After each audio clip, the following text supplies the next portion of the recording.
The kids will go crazy with this stuff. You're on. Okay, this is Steve, aka Palmarks. I didn't bother to put this 13th video number in the corner. It's the last one of 13, and 13 is appropriate because it's about the fifth element.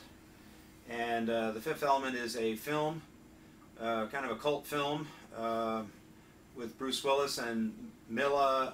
I don't know how to pronounce her name, but Jovovich or Johovich.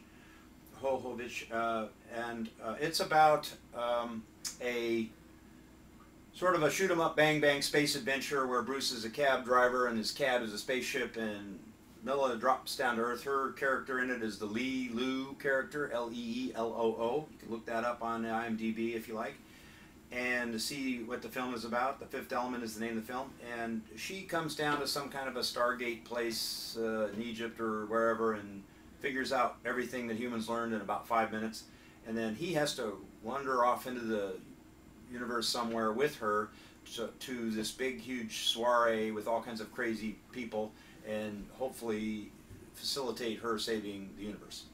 And so the fifth element is the kind of puzzle that you have to figure out. I don't believe in the film they really tell you what they're referring to when they say the fifth element, but it's kind of actually in my abbreviation for the title, the E.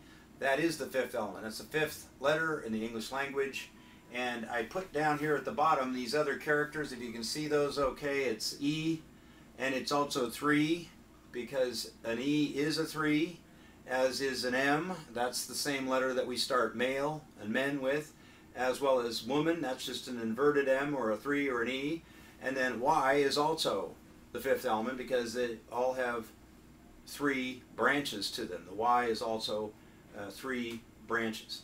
And why is this important? Well, the fifth element is essentially, I like to call it the deity character, or the character that is everything. It's the wholeness of the whole verse, the whole multiverse, the whole everything, because 3, 1 is a point, 2 is a line, that still doesn't have any dimension, and 3 is space itself. 3 is the whole thing.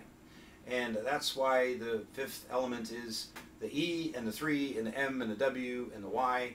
And if you think about things like the Y being the tree and the branch and the decision tree and knowledge itself and the vessel and all kinds of things in that Y character, the connector, E, this set is E. This is a word in Spanish and Latin, E. That's a word, not just a character. And that is A-N-D, which is the connector character. That's also pretty whole, pretty complete, and it also is pronounced the same way as the E. So it all kind of ties together, and you need to be thinking about how these letters fit in with your words and your patterns, and how you recognize the meanings of your words, of your names, of your places.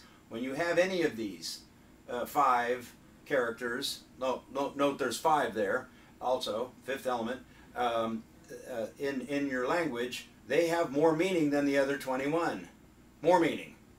Because they're kind of the whole thing, which is kind of a big thing. This is about thinking big. Big, really big. Which is essentially the omega character. That's the very, very, very, very large, and the very, very, very, very, very, very small. Nanotechnology, quarks, particles, tiny subparticles, and the big, like multiverse. Like, guess what? There's more to this than just what meets the eye, what meets the radio telescope, what meets the science, and what meets the whiteboard at Stephen Hawking's lab. It's bigger. It's bigger. And it goes forever both ways, forward in time and backward in time. That big. So that's the fifth element.